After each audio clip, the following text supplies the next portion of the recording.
2026. It is upon us. It's a number 1 year, right? Yeah. Yeah. Yeah. Mm-hmm. The math is mathing. Math is mathing. So how does the number 1 in numerology, like, to me, that directly correlates to like the Fool's Journey? I think there's a lot of, overlap for sure. Because the number 1 it's the beginning. It's the start. It's the becoming of what is to happen. Right. So we just came out of a 9 year. Right. Now we're in a 1 year. Well, and I mean, that's a lot of what happened in last year. I know we're going to talk about this, but so many karmic cycles have been ending and wrapping up in 2025 to make way for this fresh start of 2026. Yeah. Unlearning I'm fucking beliefs. here for it too. There's just so much symbolism and overlap and epiphanies almost where it's like, oh, okay. Maybe it also helps that we're in our 40s too and we're midlife, so to speak. Right. And you have a bunch of shit that you can reflect on, but you have so much shit that you're like excited about and looking forward to. Right. Because I mean, if you think about how much has happened in your life in 40 years or even the last 10 years, and then you look forward in your life another 10 or 40 years, I can't even And process. I really feel that I have perspective. Not that I have like full understanding or knowing of everything that always happens, but I'm able to be like, oh, I have perspective on that. I think it's really important that you leave time for magic Space. and for things to just naturally unfold the way they're going to unfold. I definitely think about choices. I've gotten much better this year at creating space to allow things to happen, and I protect that peace at all costs now.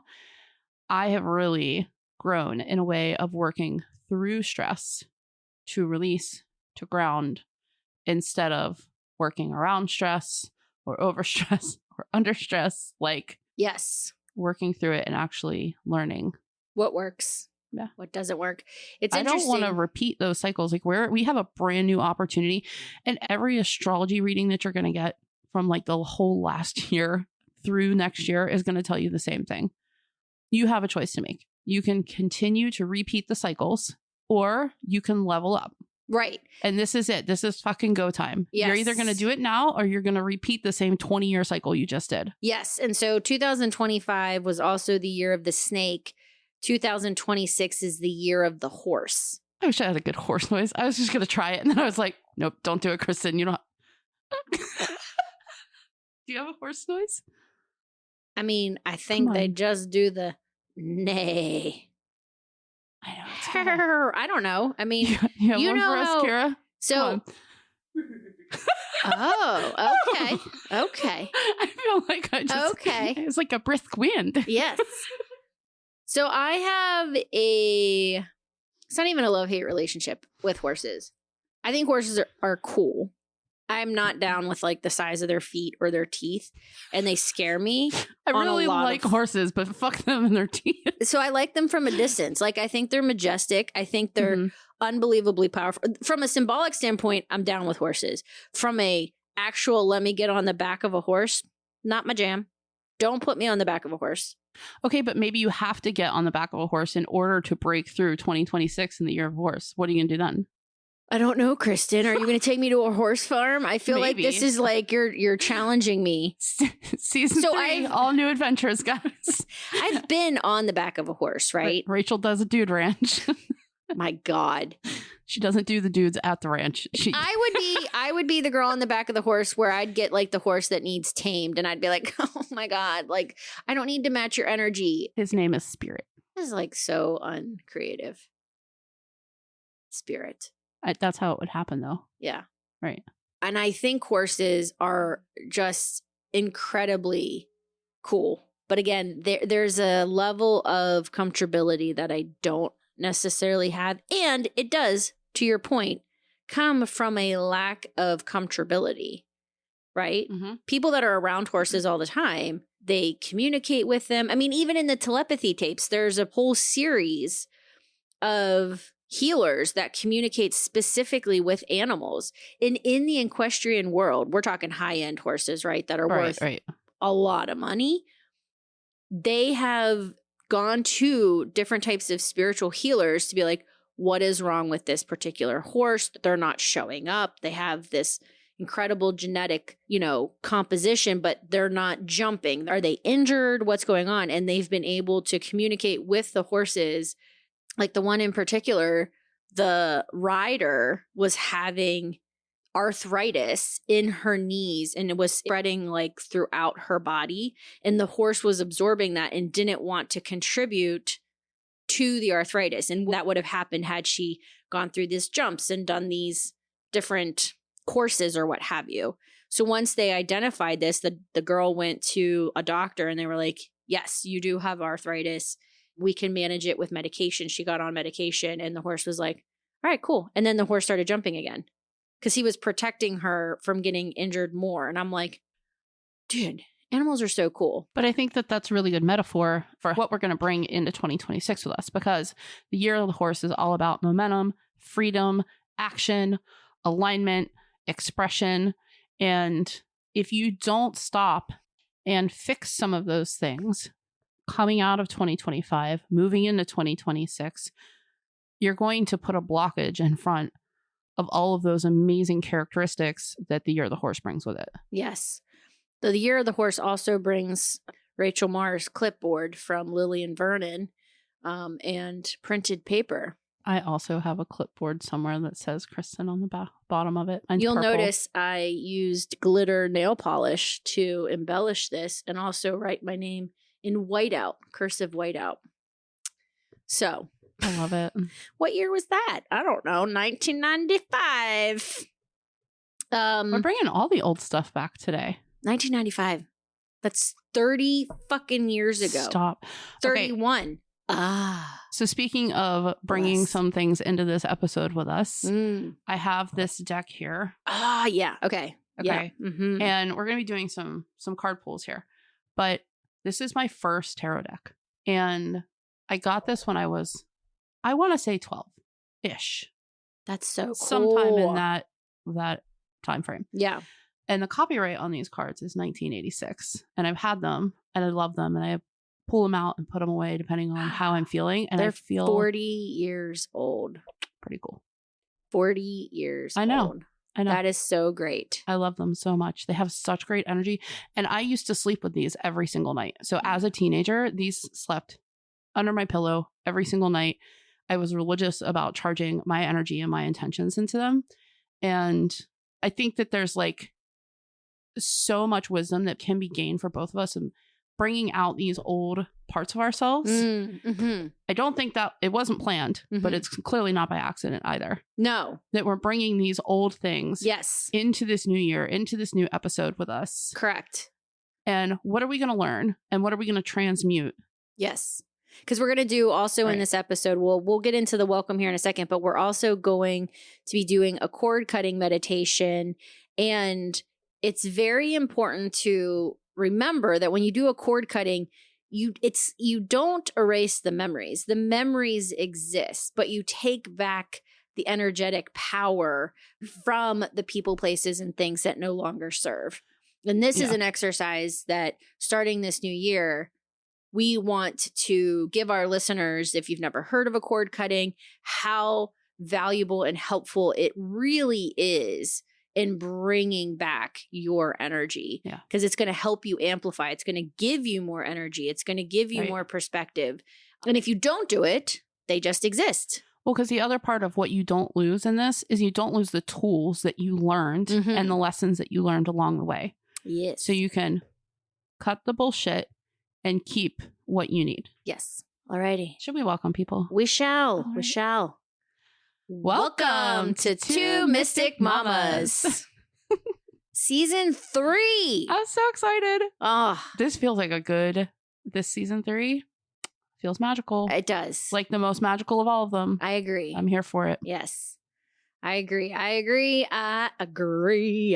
Divinely supported. Number All right. 3. So, this is a 2-part episode. This particular part 1, we are going to be releasing and resetting. So we're going to be talking a little bit about 2025 and a lot about 2026. And so what we've already previously stated was 2025 was the year of the snake. And anytime a snake is shown in cards or appears on a path, it really is the releasing or shedding of old skin and moving into a newer version of yourself. And snakes do this, this is metaphorically and symbolically, but snakes do this in real life, in nature. And so we can always learn a lot from our natural surroundings. And even when we recommend getting out in nature, like pretty much every episode, I feel like we touch on that. Things, animals, creatures, symbols appear on our path. And so the snake is never meant to be a threat. It's always symbolic of, what do you need to shed? What do you need to let go of? And 2025 was that in a lot of ways for a lot of people. Yeah, I think the biggest question for me is, who am I now? Right? When you are shedding that skin and you're moving in, it's like, who am I now? And what feels good versus what feels no longer aligned with me? What fits? Right? If it doesn't fit, are you shedding that skin? Yes. It's like clothes, right? Like energetically, if you're keeping clothes that don't fit you, whether they're too big, too small, whatever, you're surrounding yourself with stuff that does not fit your life. Mm-hmm. And that's such a great exercise too. Like going through drawers and going through your closet. That can be such an intentional, energetic exercise. Oh, yeah. Yeah, that's a fantastic one. I would highly recommend doing that. So I had written down a little note. 2025 for me was a year in humility, learning to be lean financially and honoring the freedom that I've really been seeking for myself through my own personal decisions, and making the decision to start the podcast 2 years ago.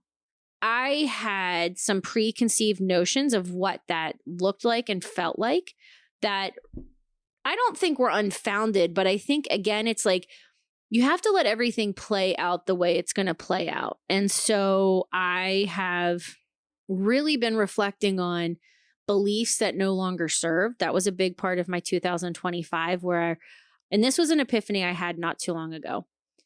I have always associated, and I'm sure there's a lot of listeners that will relate to this, success with money. If I am not making X amount of dollars, I am not successful. And that's just simply not true. But because I had always grown up with, you went to college to get a good paying job. If you didn't have a good paying job, you're not successful. You are a failure. And mind you, we started the podcast together. I also started my own business. I'm also a mom. And these are like very important roles. And you had said something a few times last year about freedom and having the freedom to make your own schedule and having the freedom to be creative and I was like, financial freedom. Okay. Yes, I want that too. And I knew that when I had left my so-called corporate job, I wanted to be in charge of my own revenue streams and multiple of those, right? So the symbol there is a body of water. And I wanted the universe to be in control of how much abundance I was allowed to have, not a human person saying, you're only worth X, Y, and Z. In 2025, I have been in a financial drought. But hear me out. This is not a bad thing, right? Mm-hmm. But this is a time of focusing energy on gratitude, people and relationships that are important in my life, finding true happiness and working through stress to release and ground. Right. Now, I have built a river that is wide and deep.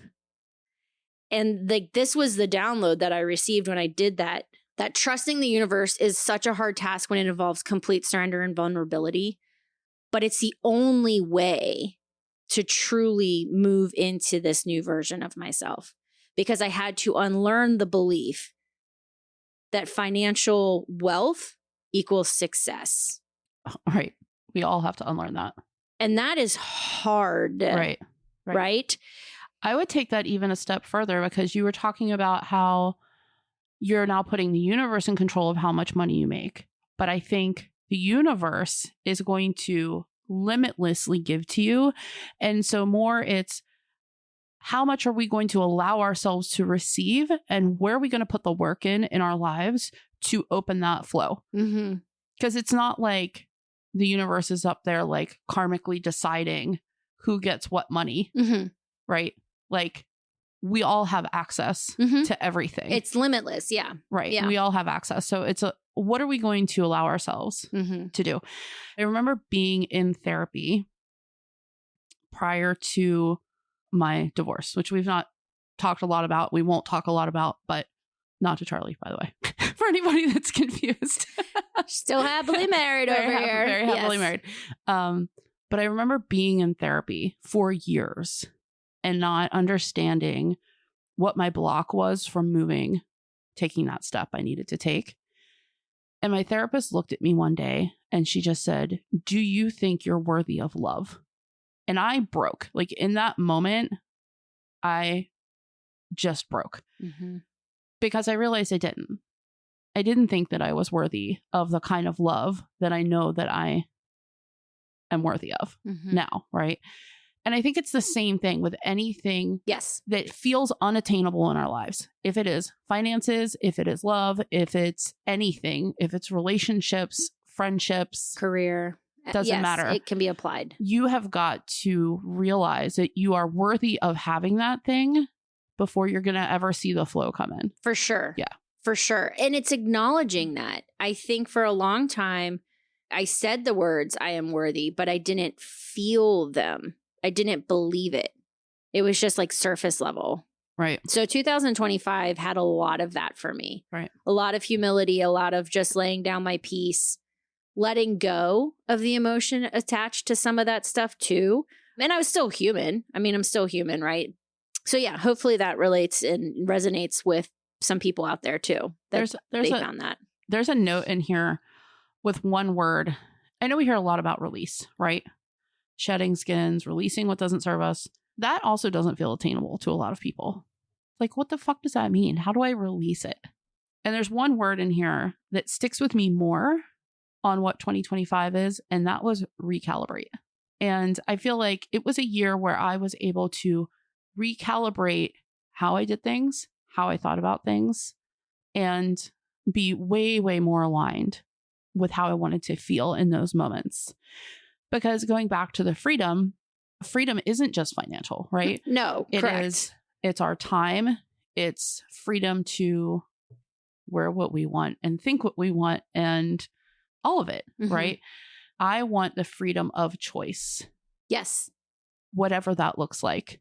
And I want to create that for myself. And when we recalibrate our lives, when we realign with, okay, here are the hard parts that I know I have to get through, right? Like we can realign with all the good stuff all we want. We still have to do the sticky, icky work too.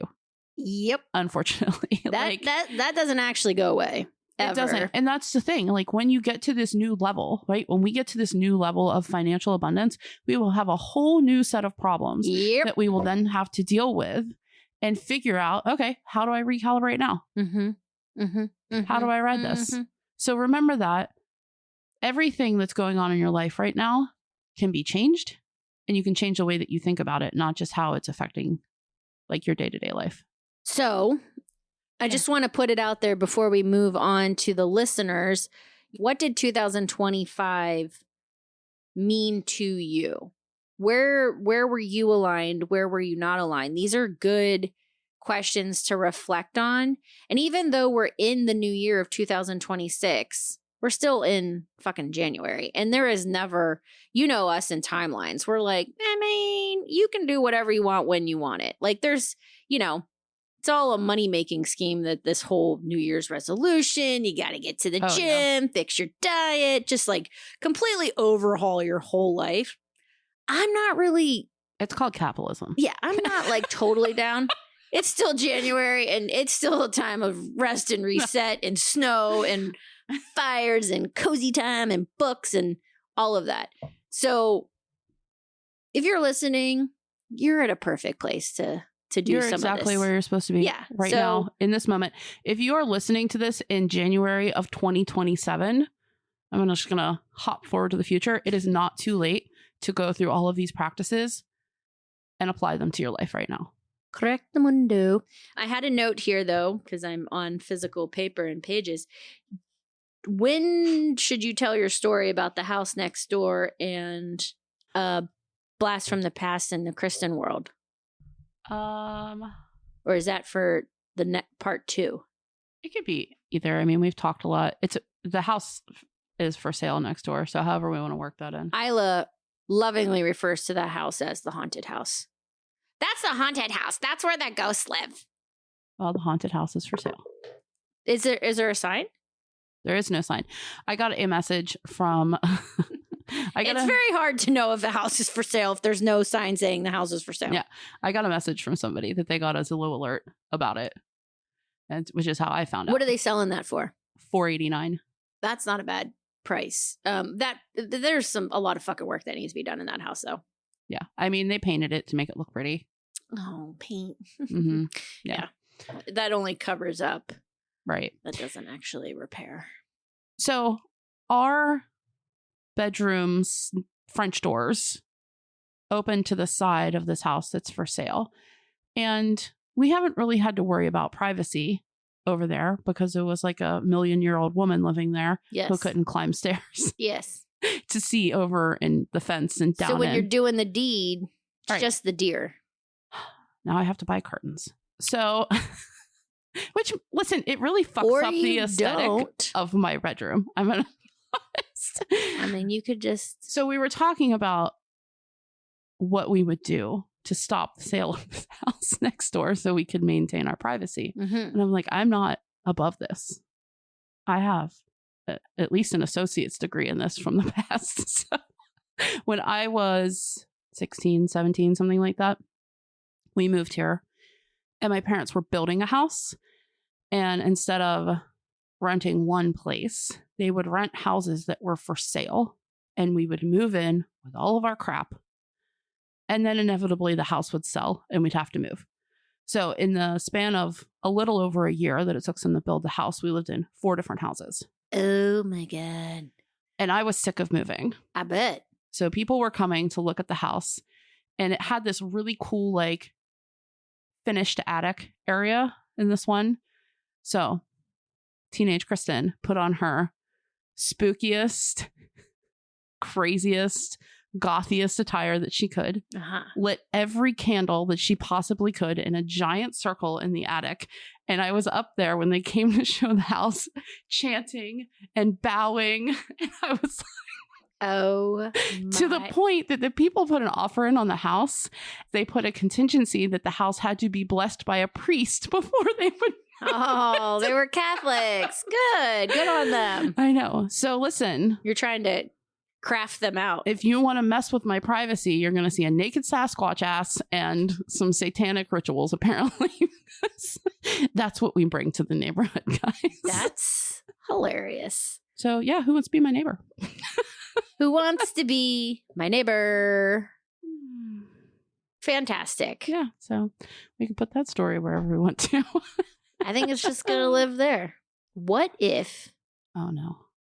It gets bought by just like the coolest, hippest, most energetically aligned podcast producer that wants to immediately produce our podcast and give us lots of money. Absolutely. Okay. As long as they don't have some cute teenage boy that's going to be sneaking in my daughter's window. Oh, God. Evie secretly hopes that some, Jeremiah is going to move in next door. Bless Team Jeremiah. Shall we do a card pull? Okay, we can. Yeah, let's do a card pull for what?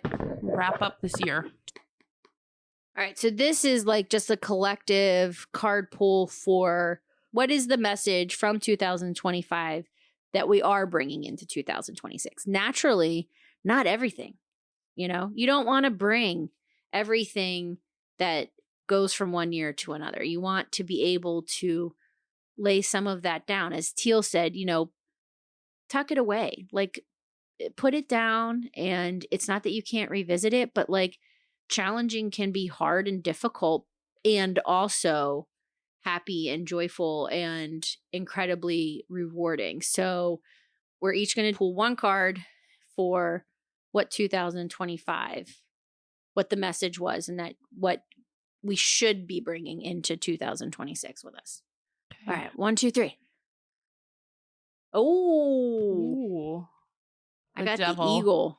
Ha Yeah. I love these cards. They're so cool. That is so, yeah, I love, yeah, that is such a artwork? pretty, yeah, it's beautiful. Right.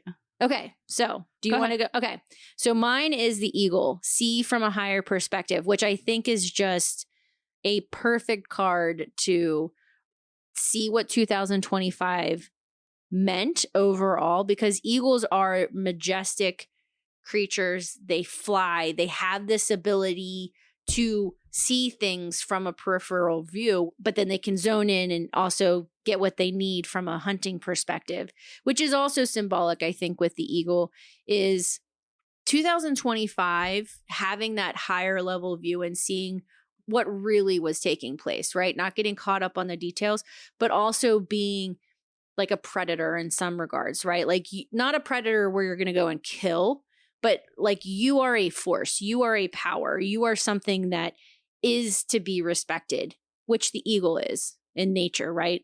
There aren't too many other predators that can stand up to an eagle and be like, let's go.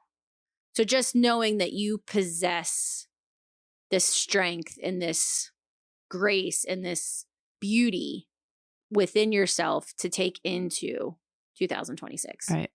I mean, the wrap up for me here with the devil is like, especially if we look at the imagery in this card, there are two puppets on a string. And we've already seen what it's like to be enslaved to negative thought patterns. And the devil is a card of kick it to the curb, kick negativity to the curb, right?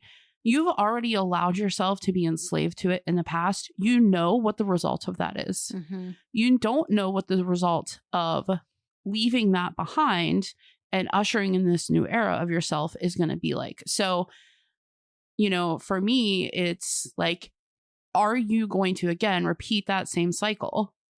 You already know what's going to happen there, right? You know, this is not a negative card. Mm-mm. It's like quite the opposite. It's like reminding us that like, yeah, that always exists, but what are you going to do about it? It's perspective, right? 100%. I love that because the devil in general gets such a negative rap, but it's that dichotomy too of like good versus bad or evil versus good too. And it doesn't necessarily represent that, but it represents a lot of how do you release yourself from being a puppet in your own life? 100%. Because the secrets have already been revealed to you at this point, right? You've already seen it. Yep. You have the highlight reel. So now what are you going to choose? Yeah. It's all about choice now. And it's about, again, that momentum, that freedom that the year of the horse brings us, which is, what are you going to fucking do with it? Mm-hmm. It's up to us. What are you going to do? Just like we couldn't skip the year 2025, you can't skip the lessons that the year of the snake brings to get to the year of the horse. It's a choice. I mean, you can, but we're encouraging but you can never not get to the next step. Correct. It's like fucking Groundhog Day, right? Like, no, it is. And like if you just repeat it over and over and over again, right? If you choose to live in that space, well, that's the definition of insanity too, right? Oh, right. So, like, if you're a first-time listener to our podcast, naturally go back and listen to all of our episodes, please, God, they're fantastic. But also know that we give you guys tools and helpful information to take you to the next level, to elevate you to the next level, to bring that awareness of the fact that your existence is important, it's valued, and it has a purpose. I want to be very clear about something though. You moving to the next level doesn't necessarily mean you have to fix yourself, change yourself, or be anything other than recognizing who you already are. Mm. Instead of allowing things to cloud your vision and your passion and your alignment, right? Like when we're talking about leveling up, it's not about, oh, you have to go be this different person. It's about you need to be your truest self. Correct. Yeah, don't give in to all the capitalistic bullshit that's out there where it's like, in order to be the best version of yourself, you have to eat XYZ and you have to work out XYZ and you have to, it's not that. Right. It's really honoring maybe an inner child that's been left to not be identified and getting back to some real basic fundamental things that at your core, bring you so much joy. You don't even have to think about it. It just is. And allowing that to be a part of your ritual, a part of your daily day-to-day, and how to do that, right? That's where the work is. So we don't want to get it twisted and be like, there's not work involved, because there is work involved, but it's not you have to pay money to have somebody do XYZ and you have to, it's about untangling. Yes. It's about untangling. Yes. Rather than having to be something different. Correct. Because you're not just a project that has to be worked on. You're this amazing being. And sometimes we get a little tangled up. It's okay. All right. Shall we do a cord cutting? We're going to do the cord cutting exercise. It's going to be one of those things where I feel like I'm going to have to hold the mic in order to light everything so we can see it. But you have the script. Yeah, I can do the script part. So I can hold space for it over here and just like be the example of what grounding in, and then you can read everything that kind of is on there if you want. Okay, so we have here, this is a piece of selenite. This is a great crystal to have. It is water soluble, so you don't want to get water around it.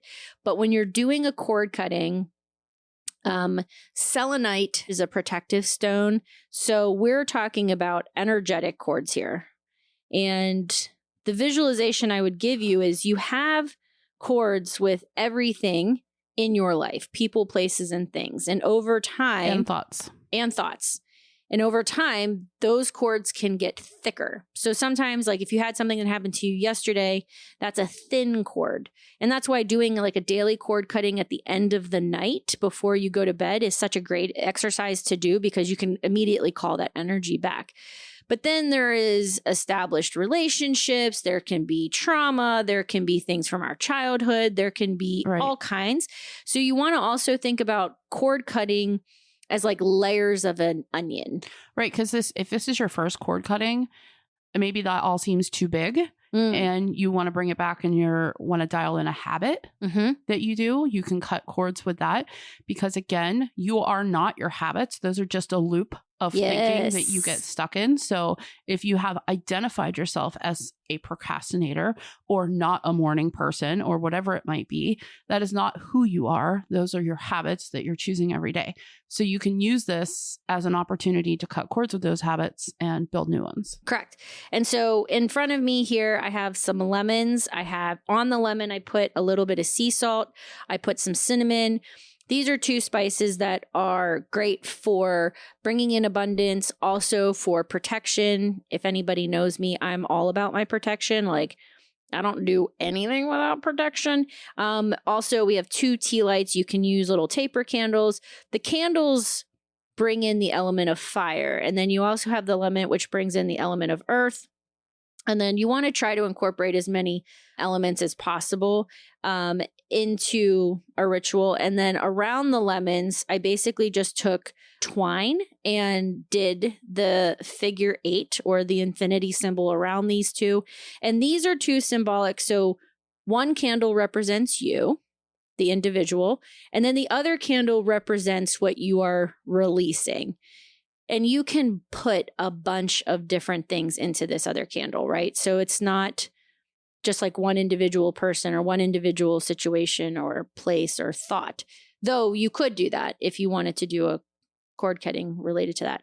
So what we'll do is we'll light these candles, and then I have 2 ends, and I will just gently put them within the candle, and then that will burn the cords. And this is naturally like a safe dish. This is a ceramic dish. So you always want to be safe, okay? Could be outside, but we're in a recording studio. So like we can't be outside right now. It's also like 12 degrees. So. I also want to say, if you are doing a cord cutting around a very large trauma or someone who is actively in your life, part of what we do in witchcraft is actually casting a circle of protection around ourselves. So I would stop right here and I would go get salt and I would honor the elements associated with north, south, east, and west, earth, air, fire, and water. And I would sprinkle a salt circle around you before you move in to doing this. Then I would move forward. If you have any sort of like big cord cutting that's happening, protect yourself with a circle before you start. So as Rachel mentioned, we have one candle here where we honor ourselves, our growth, and our healing. And one where we honor the lessons received and release what no longer serves us.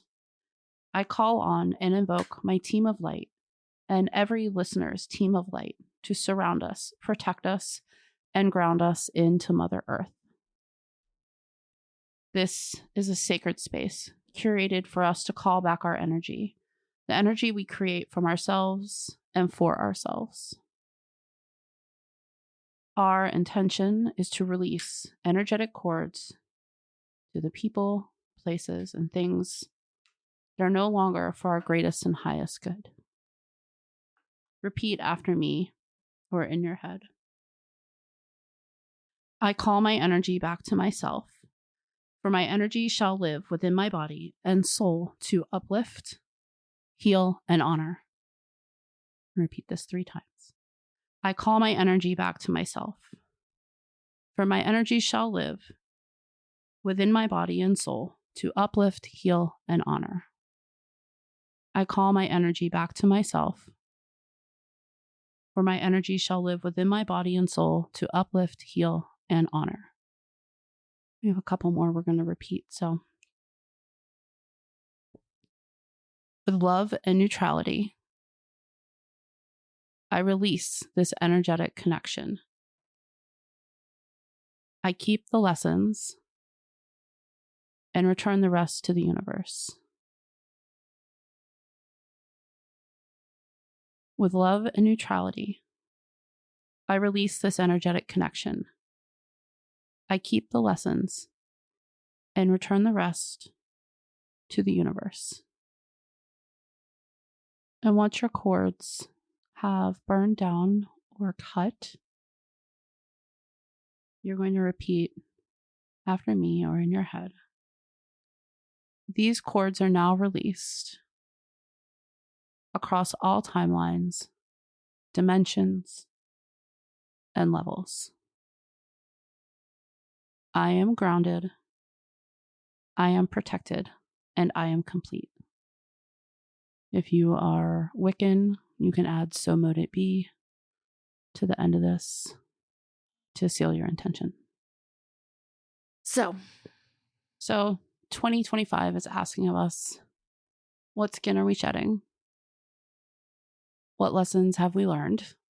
How to have a higher perspective and stand in our power and be a beacon of strength. And stop rushing clarity. Let it arrive. Yes. That was a big one. Yeah. And just allowing the hard lessons, like, for me, I knew I was in a season of growth and I knew the year was going to be challenging because I was starting so many things. And very rarely do things that you start that are big and audacious and like are going to set the trajectory for the rest of your life, do they just pop off? I mean, they're meant to be hard to test you. Yeah, because you have to still want it. You have to still be like, this is everything. This is my calling. This is what I'm supposed to be doing. Right. So I am glad that 2025 has come to an end. And I'm glad that I had the perspective, because being humble is a quiet place, is a non-rushed place. There's not a lot of chaos in that. Well, and I think if we are honest with ourselves and if our listeners are honest with themselves, if the things that you had wanted had happened in the beginning, it's Q1 of 2025, we would not have been ready, No. prepared, or successful. You said that. You had such insight in that regard. You really did. But it also made sense that you had that insight because you had been a business owner for a period of time. Right. And so you were bringing that perspective and that like ability to ground me back in and, you know, allow me to feel what I was feeling. Right. But it can be in love too. Like if that great love happens when you aren't in love with yourself. Yes. It won't be. No, it won't last. It won't be the same. It won't be as Correct. successful. Right. Totally. So, yeah. So thank you to all of our listeners, because without you guys every week tuning in and sharing and listening and loving, this would not continue to be possible. And we're so grateful. Mm-hmm. And we are just so excited for 2026. And we want to hear from you guys. We want you to share with us your stories, your trials, your tribulations, your triumphs, your struggles. I think when we collectively come together and are able to do that, that exercise in and of itself is just so gifting. So please reach out to us and share your stories. We're so here. We're just so here.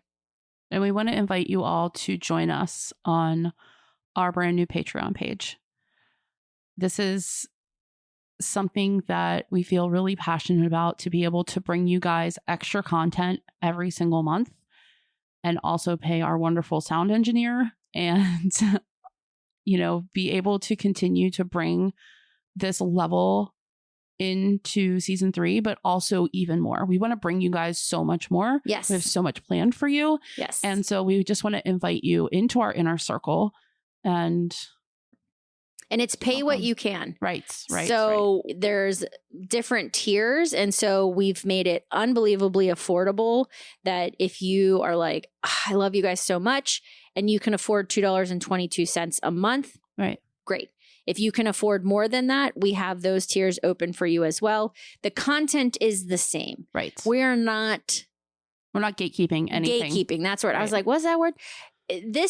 We know we're on our path. We know that this podcast is for the long haul. And so we want to make it accessible to everyone, everybody. So there you have it. There's lots of cool perks on the Patreon page too. In addition to our full video episodes, we also are going to have readings. We're going to have guided meditations. We're going to have recipes for kitchen witchery. So like, yeah. All the things. It is so exciting. Yeah. All right. Guys. Until next time. Part 2 coming at you. Peace out, Boy Scouts. Just the Boy Scouts. Fuck you, Girl Scouts. Peace out, kidding. Scouts of all types. Scouts of America. We love you all. Yeah. Okay. That was weird. All right. Super weird. Ciao, bye. Goodbye. Bye.